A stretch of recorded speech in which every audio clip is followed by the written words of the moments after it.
This is a scene at the back 40. After spending nearly an hour staring at televisions, refrigerators, and robotic servants that cleaned the floors, Sir Reginald stepped into the back porch. The late afternoon sun hung low over the horizon. A gentle breeze moved across the fields. You could see the grass waving in the distance. For the first time since arriving in 2025, he felt completely silent. Paul, Reggie, JR, Pixel, and Sir Ronald followed him outside. Reginald slowly descended the porch steps and looked across the rolling land stretching behind the house. Field after field disappeared into the distance. Trees lined the horizon, a pond shimmering in the sunlight.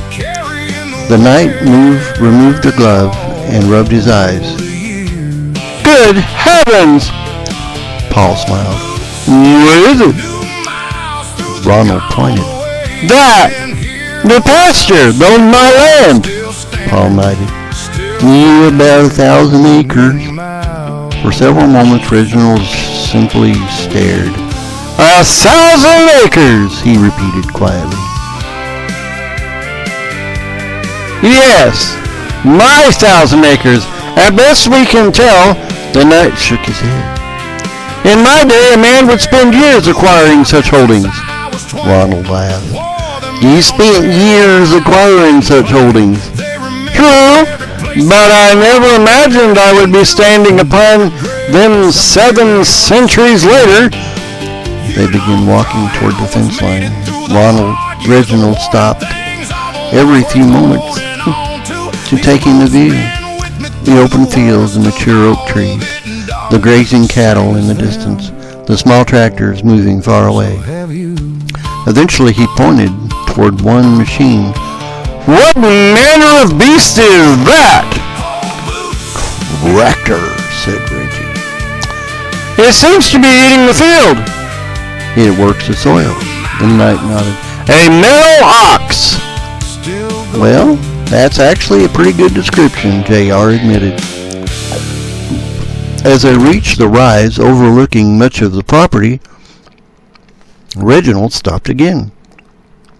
The house stood behind them. The remodeled kitchen windows reflected the afternoon sunlight. For a long time he simply looked. Then he finally spoke. His voice was softer than anyone had heard before. "My father would have never believed this." Paul glanced over. "No?"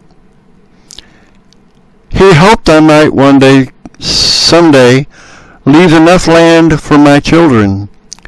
Reginald smiled faintly. "Yet, here it remains." He swept a hand across the landscape. "The fields, the woods, the streams, the home, all still here." Sir Ronald stood behind his friend. You seem pleased." I am. I've seen flying machines, magical windows, self-cleaning floors." "Yeah? And yet this is what moves you?" Reginald nodded. "Land endures." The others fell silent. Even Reggie didn't have a joke for that. In the distance, a deer emerged from the tree line. Reginald watched it across the pasture, then he smiled. "The deer are stealing from me." Ronald laughed. "Some things survive every century." As the sun began to set, painting the sky orange and gold, Reginald turned back toward the house. His house. The old knight looked remarkably content, Paul noticed. "What are you thinking about?"